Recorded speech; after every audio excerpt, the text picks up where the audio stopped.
And thanks for joining us on Africa Independent Television AIT.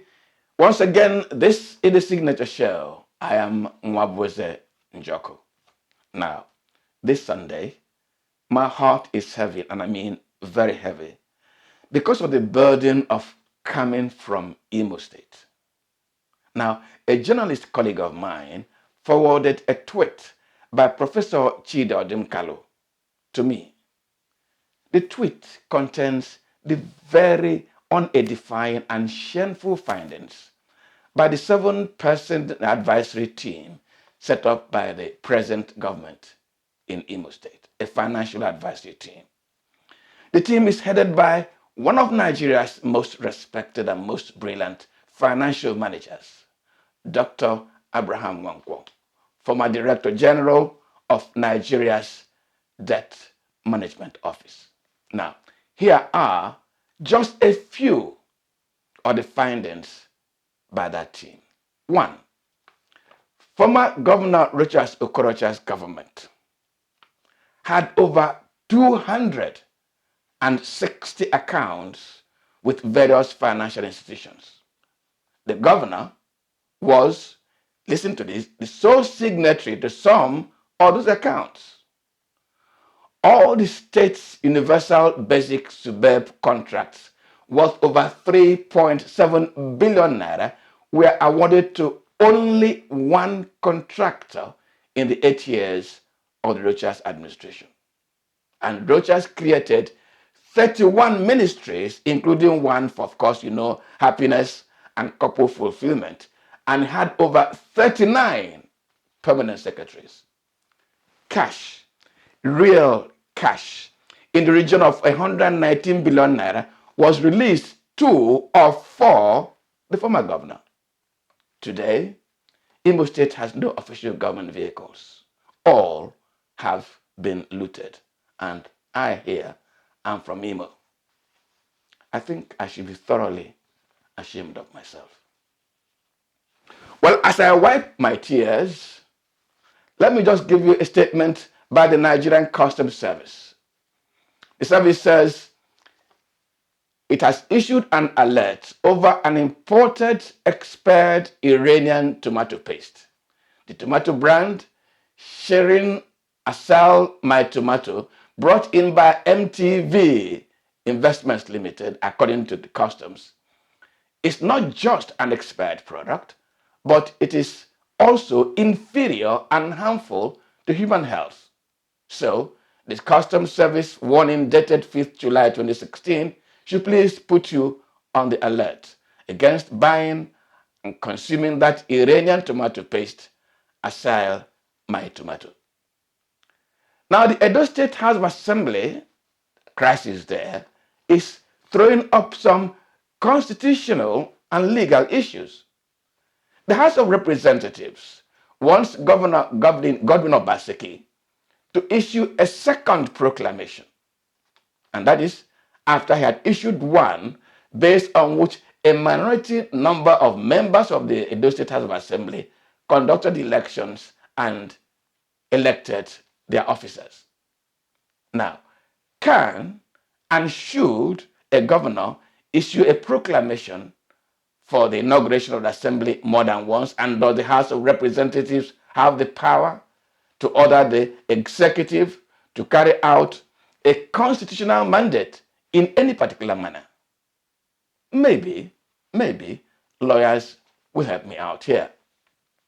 Let's go on. On September the 13th, 2011, former National Security Advisor, General Andrew Awe Azazi, has said that security agencies in the country were not prepared for the wave of terrorism that was sweeping across most northern parts of the country. And he had declared that terrorism had come to stay in Nigeria. General Azazi was roundly condemned just about a month ago. The current Chief of Army Staff, Lieutenant General Tukur Buratai, said the Nigerian military was having some reverses, challenges in the theater of operation against the insurgents. Now, he blamed It's on the lack of commitment on the part of troops. And now former President General Olusegun Obasanjo himself is calling for all useful hands to be on deck to face and resolve and defeat the challenge of insecurity confronting this country. Now the question is the lamentation of General Buratai a reflection of the real capabilities of the Nigerian military, whose level and crushing competence I have witnessed firsthand in Liberia and in Syria alone? Or is the military suffering some measure of political interference? Now, this Sunday, we will interrogate the issue of the lamentations of General Buratai. It is our contribution to the debate, all hands being on deck, to try to resolve some of these challenges. Just stay with us. Femi Gbajabiamila is the Speaker of the current House of Representatives. The House is the largest gathering of Nigerians in the legislative arm of government, where laws for the good governance of the nation are debated and passed. In other words, the House of Representatives represents the moral pillar of the Nigerian people, with Femi Gbajabiamila as the chief moralist. Last week, the Speaker visited Zamfara State, where armed and organized bandits have killed over 1,000 people, rustled herds of cattle, and burned down entire communities. He held a meeting allegedly in Zamfara State Government House with the commander of the murderous bandits, seeking an end to the insecurity caused by the armed bandits. On Monday, Femi Gbajabiamila, in a statement, said that he was proud and satisfied with his visit to Zamfara and his meeting with the chief bandits as his genuine contribution to resolving the intractable security challenge caused by the organized robbers. You really want peace in anything that is happening around you, use any style or method that you know that can reflect to bring peace in that situation. Whatever he has done, and if those people have been able to accept it, congratulations. On Tuesday, however, the Women Rights Writers Association of Nigeria called for the immediate impeachment of the Speaker for breaching his oath to protect the Constitution and guarantee the rule of law. The association described the meeting between the Speaker and the head of the bandits as high treason. How do you begin to imagine that a Speaker of the Federal Parliament could hold any kind of meeting at all with suspected bandits, not just ordinary criminals, but terrorists? It doesn't make any sense for the Speaker, who is supposed to be a lawyer, to begin to have this kind of defense for the for the terrible error of judgment he has committed by holding meetings with armed bandits. It's quite unfortunate. He deserves to be impeached. The Speaker of the Federal Parliament has committed an impeachable offense. Some young lawyers and Abuja residents have, however, risen in defense of the Right Honorable Femi Gbajabiamila. They reason that the situation in Zamfara State, where human lives has been lost, communities destroyed, the economy interrupted, and the security situation has become an existential threat to the state, calls for all and any measure to address the situation. I think, first of all, the Speaker of the House of Representatives right now is a national figure. He has a duty and a responsibility to see that every part of this country is governable. He has a duty and kind of a responsibility to see that this country thrives. This is not a way of saying they're having, like, when you're eating with criminals and all. No, it's not. That's not it. That's what I think. In a way, this is a means to an end. It's trying to foster peace as the only feasible solution to whatever is going on in Zamfara. So I feel like, in this sense, it's better to have a peaceful accord between warring parties than to take direct action against them. Some of the people who spoke to Signature Show, however, cautioned that the meeting between the Speaker and the Zafara bandits must not be converted into a template for handling what are purely criminalities. I don't want to see it as an encouragement to them. I see it in two ways. If I want to resolve it, because I don't want a situation whereby another group will come out with it again. Maybe the Senate, the Senate president will come and see them too, as to emulate. So it should be discouraged. It should just use maturity and issue. I want a situation where he will invite the security experts to go along with him, because he might not even really know the underlying issues. The House of Representatives has promised to appropriate special funds to deal with the Zafara situation, which has created many internally displaced persons from the communities attacked by the bandits.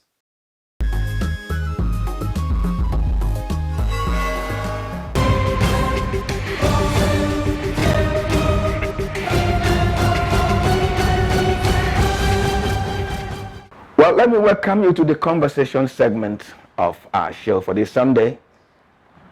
It is not always that we dabble into security matters.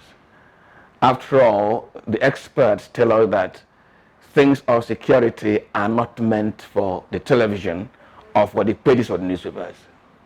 But there is a reason today why our conversation will be around the Nigerian military. Let me tell you why. Over a month ago, the Chief of Army Staff, General Buratai, raised very strong lamentation openly over the reverses, some of the failures the military is encountering in the theater of operation against Boko Haram. It is the first time in my over 40 years of journalism I've heard a general openly lament the failures of troops. But not just that, he said those reverses and those setbacks were as a result of the lack of commitment on the part of his troops. Now, for a general to say so means that he's getting to his neck with frustration. But I'm not an authority. So I decided this Sunday to talk with retired Lieutenant Colonel Abdul Wahab Lawal, I hope I'm correct. Yeah, right. You know that that is his constituency. And I want to profit from his experience. Colonel, you are welcome to our conversation. Thank you very much. I'm glad to be here. Are you worried? Are you surprised that the Chief of Army Staff is blaming the non-commitment of troops for the reverses, for the challenges we are facing in the theater of operation against insurgents in the country? Thank you very much. I'm indeed worried. And I'm also indeed very, very surprised. Let me begin with the surprise. The surprise is that if a general commanding an army in operation, in war, in conflict, comes out with this kind of lamentation, I think it's worrisome. And I believe that he shouldn't have done so, because all of us do military strategy. And one of the revered military strategists in history is Sun Tzu, The Art of War. He says, deception. When you are weak, present a strong face. And when you are strong, present a weak face. Now he has come out openly to say that his army, his troops, are not doing well. That gives credence, that gives credit to the insurgents. It becomes a big propaganda for the enemy. Now, let us move the veil of pretending when things are not even going well. Let us help our military. Do you think that Nigerian military has the numbers to rise to the challenge of insecurity it is being called upon every day to intervene in? Numbers depend on the challenge, the threat, and the conflict you confront.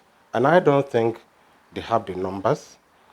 But again, when you talk of numbers, you have to situate it along with technology. It's not all that foot on ground all the time, but perhaps with technology. So it's a balance between technology and the manpower. You know why I raised that question? There have been arguments in the press that some of our soldiers have become war weary. Some of them stay there for months on end, and they then go back to the barracks to relax and socialize and meet their families. And you cannot remain in the trench fighting 2 months, 3 months, 4 months, 5 months, and sometimes you watch casualties. Casualties do occur in a war, but some of those casualties are friends, mates. It has a psychological impact, and if we don't have the number, how can we make the change?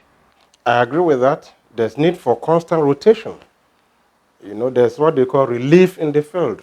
Once you stay in the field and battle and you're battle weary, you rotate, you change, for fresh, people to get into operations and then carry it forward. You inject fresh, blood into it to make sure that you do not lose momentum. I agree with that. I don't think there's enough numbers to actually, do this kind of rotation. And that's why most of them stay beyond the limits expected of human being. I'm going to put two things together next. Okay.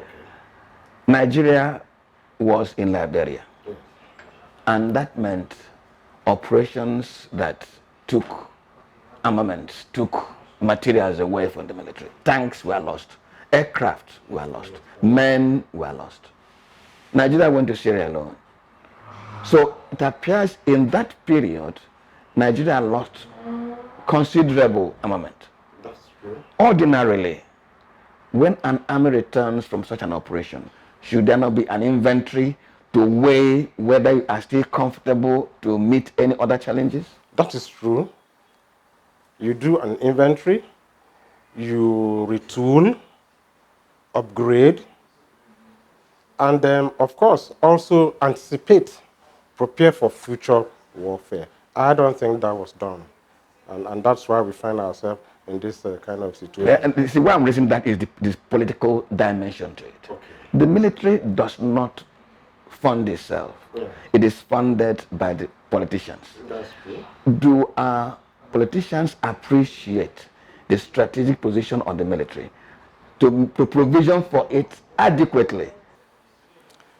It wouldn't have arisen, but again, you see, one has to continuously do what they call scenario painting. You have to be futuristic.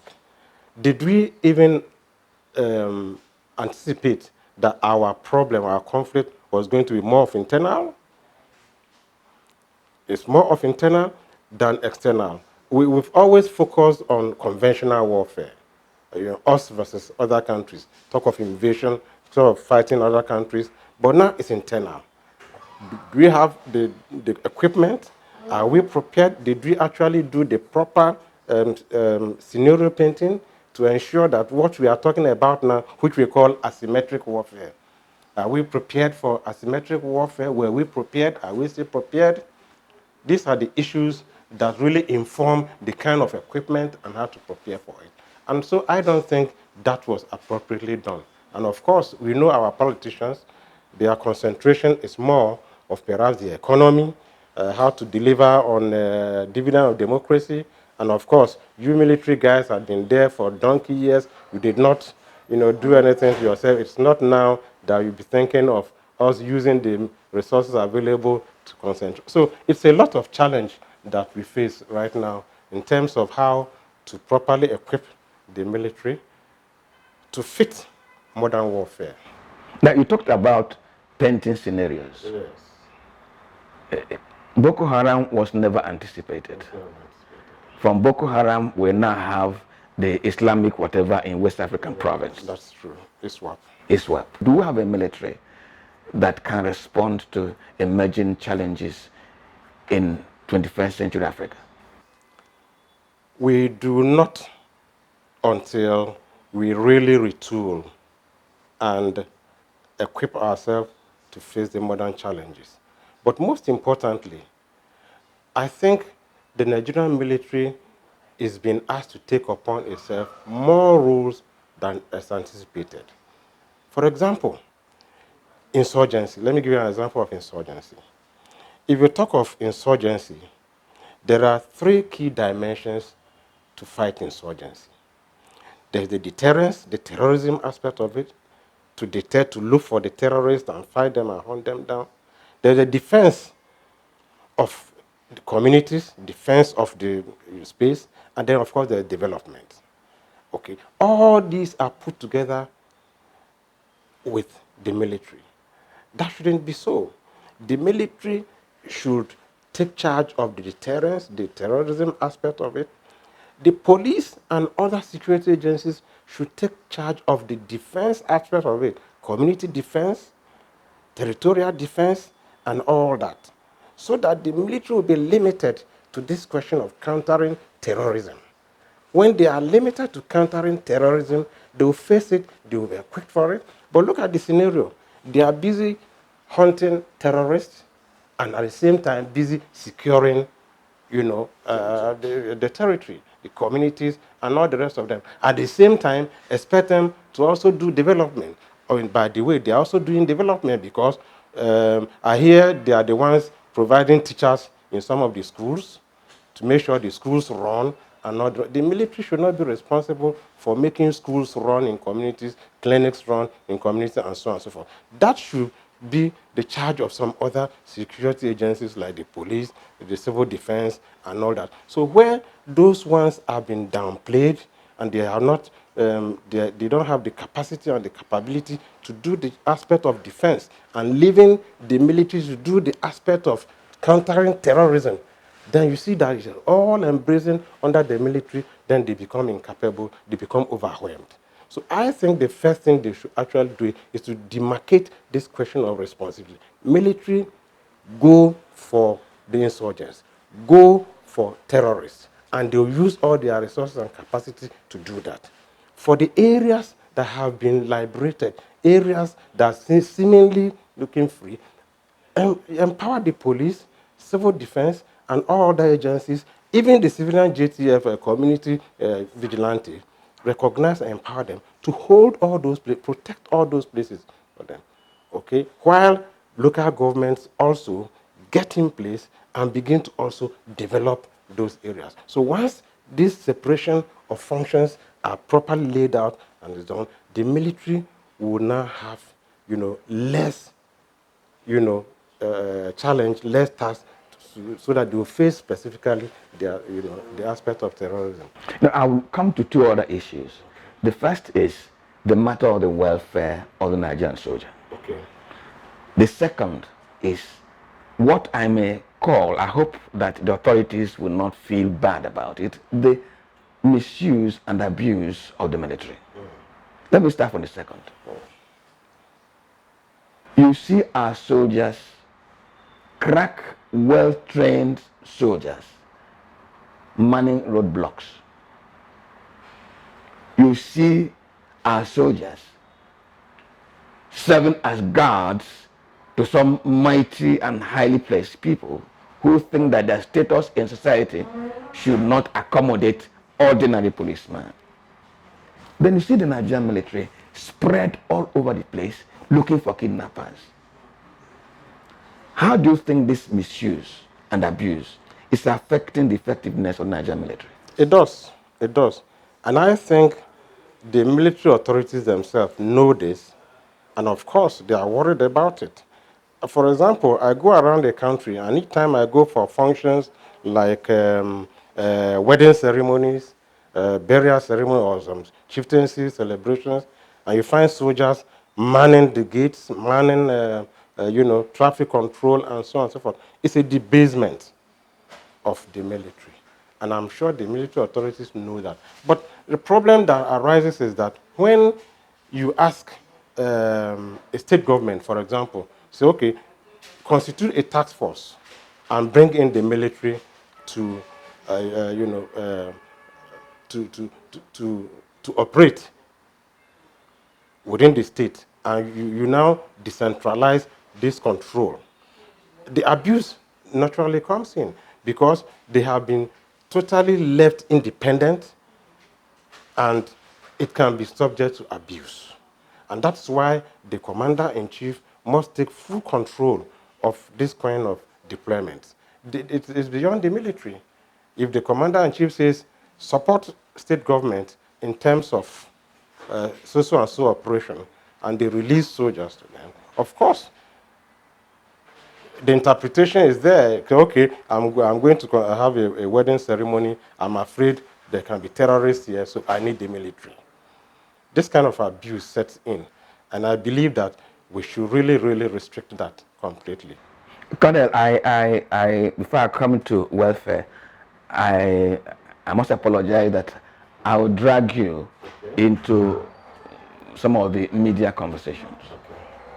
And that is that even this abuse I'm talking about, even this misuse I'm talking about, that certain elements within the military itself, I'm quote, beg to be deployed to lucrative locations, beg to be deployed to safer locations.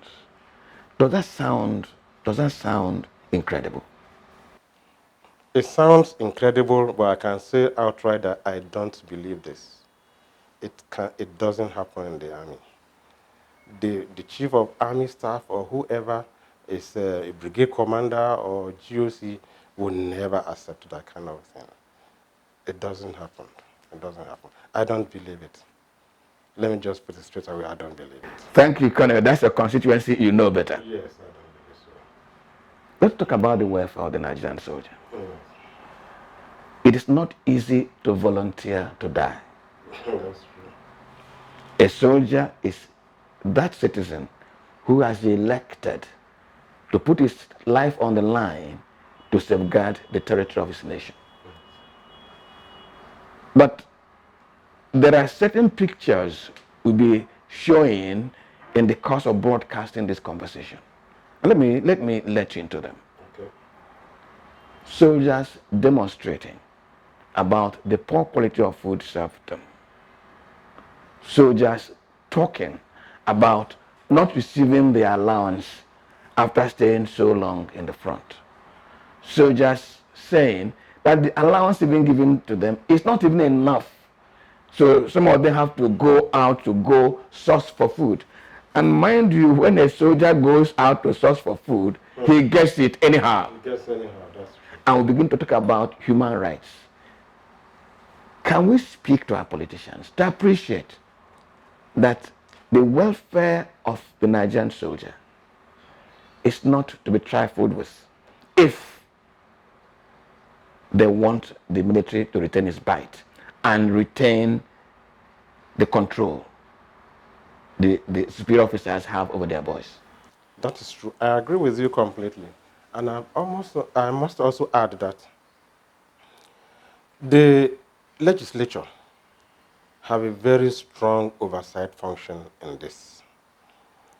We all know, and the military know, that in the US, for example, congressmen, senators, when they go to war theater, they visit soldiers, they go and eat with them. They know the quality of food they eat, and they are on top of what happens within the military. The Nigerian politicians, particularly the legislature, have distanced themselves completely and have not carried out the oversight function adequately. And so the blame should go squarely to the politicians, particularly the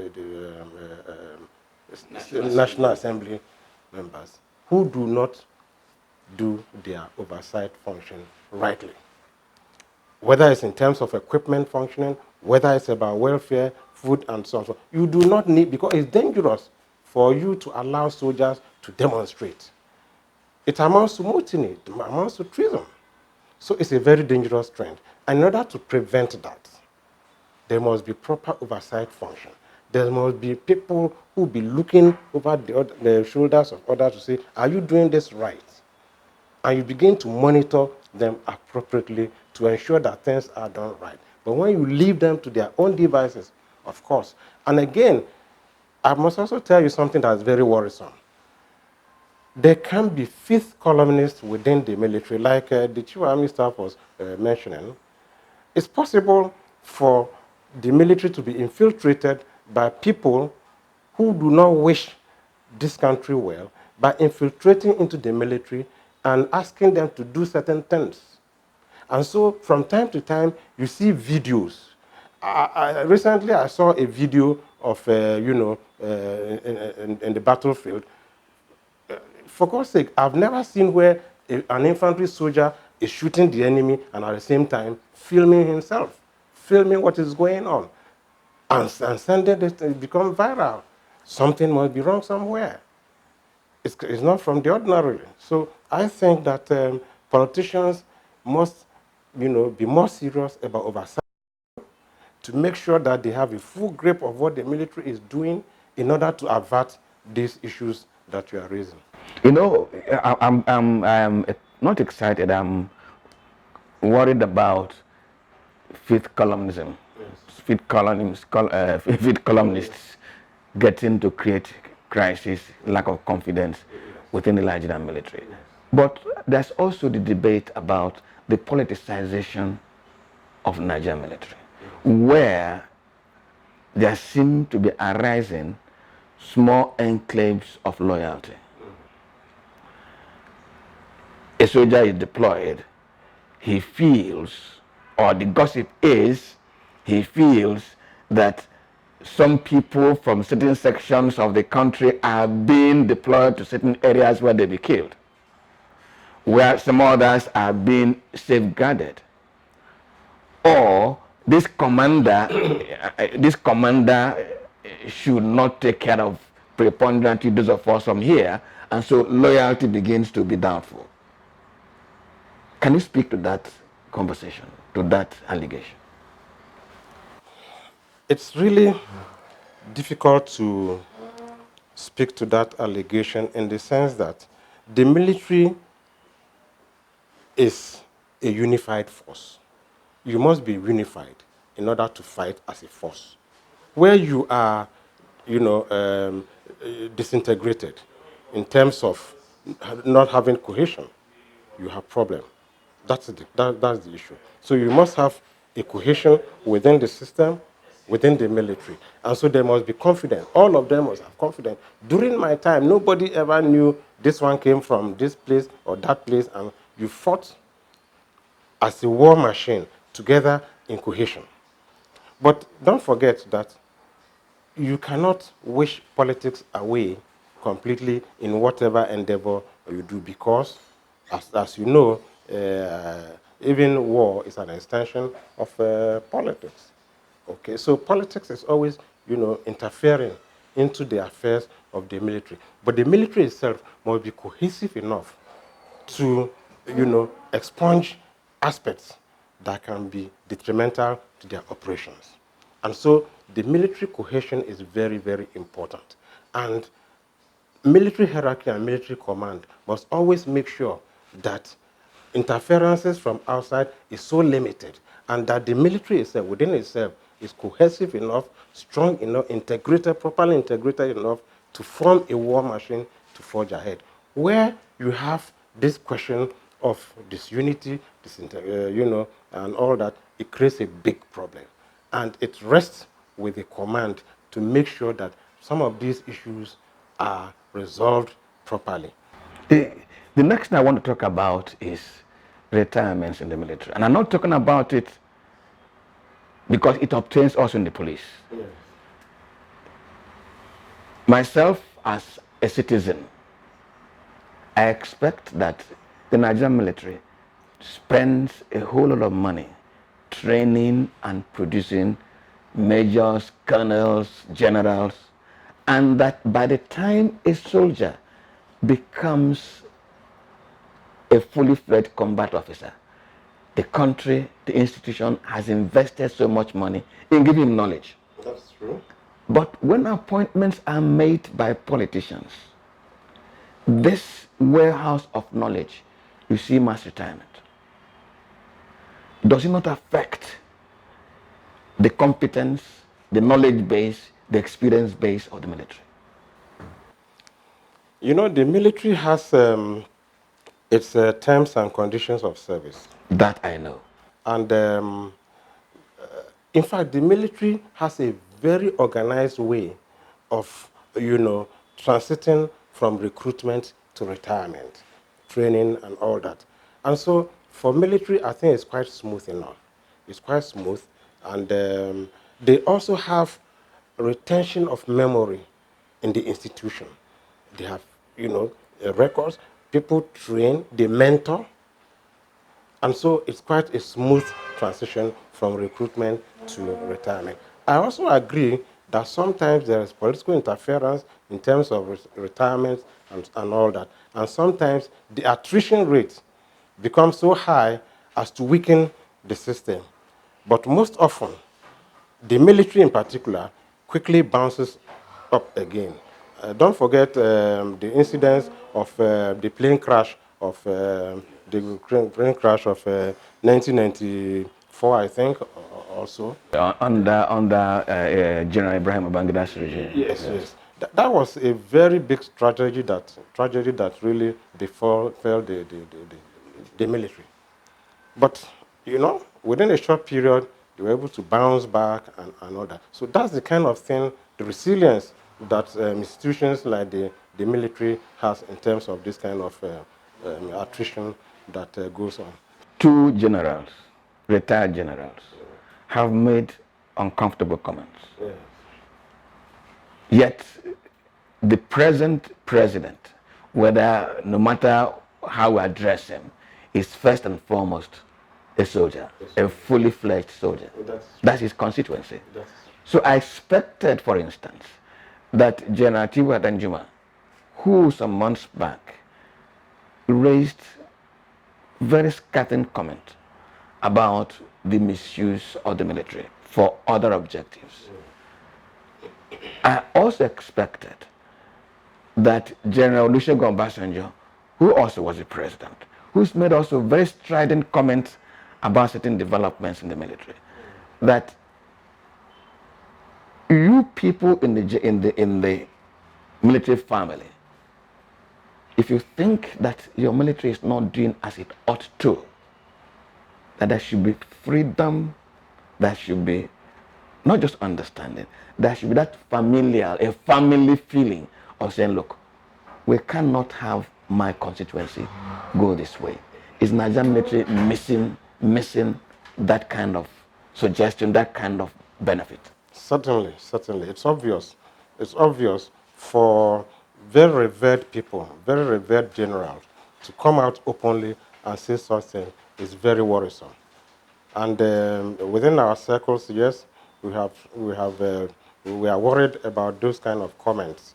And I believe that the commander-in-chief was also very wise to have not made comments. He had not even made any comment whatsoever about it. It's worrisome that very senior military officers will make such scathing comments. And I think that there should be a forum to be able to iron out some of these issues. It's not a good trend at all. It's not. Let me cap this conversation with asking you, what kind of military should Nigeria be having in 21st century Africa? The kind of armed forces we should be having should be technology driven. It should be more of technology, less of boots on the ground, very, very effective firepower that can respond rapidly to challenges, that is futuristic, that's able to anticipate, conflict and be prepared for it. It should have a hybrid force. Hybridity meaning that you have different segments of it to be able to respond to specific challenges and very rapidly to subdue whatever conflict that's rising, to quickly nib it in the bud without escalating to such lengths of time.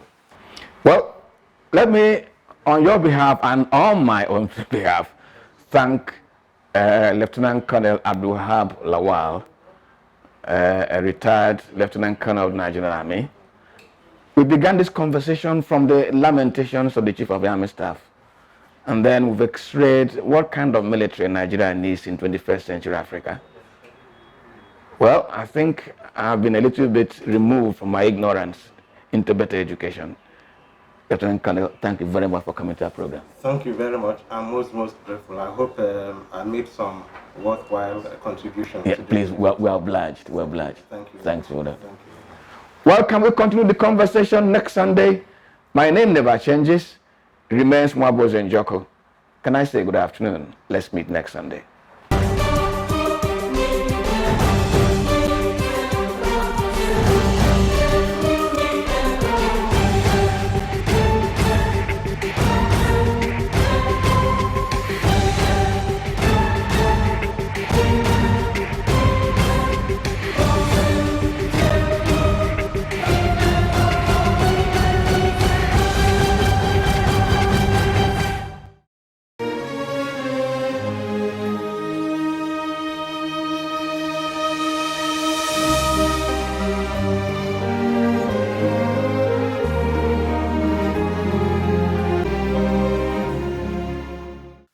Now another better Sunday afternoon we don't enter, so we carry come again for the program Corruption Tori, for where we dey check different matter of corruption for this country. My name na Ufuoma Eguria. Say I want to put a proper welcome salute. It gets one question with in my mind. Wetin happen to the shame where they catch people, where they make it hard to thief money for this country before?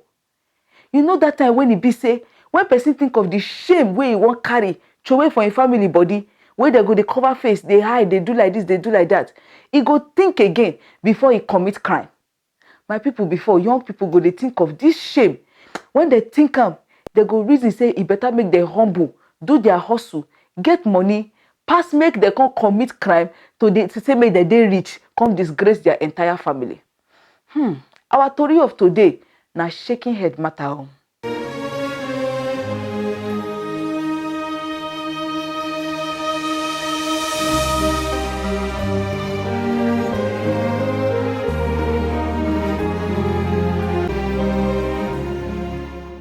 For Thursday 20th June, Justice Venechak Gaba of Federal High Court wey dey Kwali FCT carry sentence of 2 months for prison give one Okosu Bari Azeta wey do ogboju thief one Mexican man wey im name na Jamie money reach up to $3,600. If you calculate that one put am for naira, na 1.6 million be that. The Economic Financial Crimes Commission EFCC for short bin carry this man go court on 2-count charge say him lie about who he be, come deceive person collecting money. As a matter of fact, desire to live big, it makes a lot of youth in this country to embark on 419. You will quite agree with me. The morality itself, it was in the late 70s and 80s. Now, the youth of nowadays, they don't want to go to church. Most of them are chain smokers. And as a result of that, they mix up with the one for buoyant life. That is to say, they want to make sure that they live above board. As a result of that, they indulge in 419, which is a very, very bad habit. And I want to use this forum now to call on the parents to rededicate themselves on the children. Some of this problem is as a result of broken home. And as a father, you must make sure that you educate your child. Once your child is educated, definitely you have educated the nation. Our youth no get food to eat. Our mama train them, make them go school. Say if them go school, then graduate, then go get work, they go live the good life. But unfortunately, they don't go to school, they don't graduate, don't read book, work no day, and they need to eat. Most of them don't sit down for their mama house. They eat food, they don't get work, they don't even get where to sleep. Some of them don't reach 35 years, no wife, no food. And when you no put their mind to do the right thing, you no create job for them, then go look for wetin dey available now. That is the problem we have in Nigeria. Government must do everything possible to make sure say job dey available for our youth. Government must make sure say they create the right environment within Nigeria where small companies, business people go grow and employ our youth. And if we no do like that, we continue to get these children, they graduate every year, they no get work, they are hungry, and their mates when their papa dey for government, they enjoy, they make millions, they buy good car, and them when we say they work hard, they live good, they work hard, they follow God, they want to be good people, they no get food to eat, and their mama, their papa, they shout on top them every day, say, make you leave my house, you don't big, go marry, be like your mate. And the only way when they go fit do na to go enter put their hand for bad thing. They will follow their friends when they already dey bad, because that is the only option when they are available to them. Most of them now, they really don't want to work. They just want easy money. So they prefer going into 419 and get easy money. They want people to work for them instead of them working for themselves. So they just want easy money. Nobody cares where the money comes. There's no more values in Nigeria. We have lost all of our values. So everybody celebrates money. So most people, once you don't have money, they don't recognize you. The society does not recognize you. So what people does anything to become rich. That is what is causing our problem. Because nobody cares to know the source of the income, where that person made this money that he has been celebrated. Instead of celebrating people of honesty, they are celebrating criminals. People will go into 419 because of they want to acquire wealth, they want to obtain by tricks. 419 is a bad business. It has happened to me once, 1992. It's a condemnable business. It's not good, but people go into it just to make money, amass wealth, or live big. So it's a bad business. EFCC tell court say e get one time for 2016 when Okosu Bari Azeta deceived Jamie, say make he send am $2,000 first, then later make he send am another $1,600. Now Western Union money transfer, the man take wire the money give am. Example, most countries in US, in the Europe, they are deporting Nigerians because of 419. And people are, in the whole world, people are afraid of Nigerians because they look at Nigerians as 419ers. And that habit is affecting the entire nation. I want to appeal to the government of the Federation to ensure too that all these people that are going abroad must be investigated, their family background. Because as they get to US or Europe countries, once they engage in 419, then it means the image of Nigerians is battered and it's not good. It affects our economy too, because such things should not be encouraged in totality. One finger when we say touch soup, they soil all the other hands. We'll be a country of over 200 million people. 2 people went bad, definitely will have implication on the rest people. Most of our children, when don't they do this bad thing, don't create bad name for us in Obodo Yubo. So, and because of that, so many of them don't suffer for their hands. So trust no day for Nigeria. So once they hear say you be Nigerian, they use the same eye, look everybody. Whether you be genuine businessman or everybody, they go first thing say you come, you be GBT person. So even father, when we say get 9 good children, you get one bad one, another bad one, and everybody go begin to use the reference, the father say you know training Peking well. But the other 9, when we say good, nobody they remember that one. Our Nigerians, both girls, don't they do prostitution for Italy, for America, for a lot of places. So they constitute a lot of problem for other people. Our boys also, because say they don't get any other alternative, more and more of them, they come on to armed robbers. For Ghana, for instance, now, then go Ghana, go they do armed robbery, they rape people, they kidnap people. So they, because of that, Ghana people come begin, they carry anger, put on every Nigerian, they beat people, they break their shops. The same thing for Togo, same thing for Libya, in America, plenty places. So it has far-reaching implication on our business people. If you go to Dubai now, once you say you be Nigerian, you go see people go begin to look you with another eye. You go London, you say you be Nigerian, they go dey suspect you. The way they take respect other people, they know they respect us. So it have implication on including government people. It has far-reaching implication on us. All Nigeria want is to make money, and to see money. And when they get this money, people go around them, praising them, doing all sorts of things. They even want to belong. They want to belong in that society. They want to learn how to do it. So maybe because of the hard economy situation we found ourselves in. To be very honest with you, you can see what happened on that musician in Nigeria. All the family were in support of him, but he committed an offense. But the whole family was backing him up because he committed an offense that brought money to the table to the family. So this day it doesn't really matter whether he affect the family. They don't mind. Nobody cares. They are already looking at us. They already look at us as we are cheated. We are dishonest people. We are not genuine people. But why we have genuine people who are doing the right thing, but the majority of the few that have stole those words and living anyhow life that have spoiled others. That is what is going on. Everybody will see every member of that family as a thief too, and as a 419, especially when they also have male children in that family. So they think all of them, they are 419s, they are also doing the same. Inside trial for court, EFCC talk say Okosun Barry Azeta, he just quickly confess, he say true, na yahoo he dey do, and true, him use fraud collect that Mexican man money, so he don't ready to pay for him crime. This kind of life has really affected our nation internationally. Everywhere in the world, they've known us as people of dishonesty, people that cheat. Even if you go to Britain now, they will say, look at these people, they will steal money, they will come to our country, they will leave their people in their country in poverty. They don't even respect them.